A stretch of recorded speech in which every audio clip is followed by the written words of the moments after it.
Zakon nikomur ničesar ne jemlje, tako predlagatelji interventnega zakona tudi na današnji drugi obravnavi.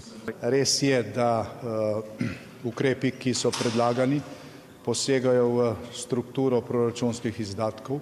Res pa je tudi, da je ta zakon napisan za drugačno vladanje, kot smo ga spremljali v zadnjih 4 letih. Novi zakon o vladi, ki so ga poslanci sprejeli prejšnji teden, po Janševih besedah že predstavlja vitko državo. Kajti stroški za funkcioniranje države so previsoki. Moram reči, da enostavno ne razumem tistih, ki napovedujejo blokado tega zakona. Predlagatelji so danes sicer umaknili amandmaje k več členom, s tem pa pohitrili možnost sprejema zakona. Na dnevnem redu pa danes tudi več drugih točk. Poslanci Svobode, SD, Levice in Vesne so pred sejo zahtevali ponovno odločanje o razrezu v delovnih telesih, ki so ga na kolegiju predsednika parlamenta sicer potrdili že v petek.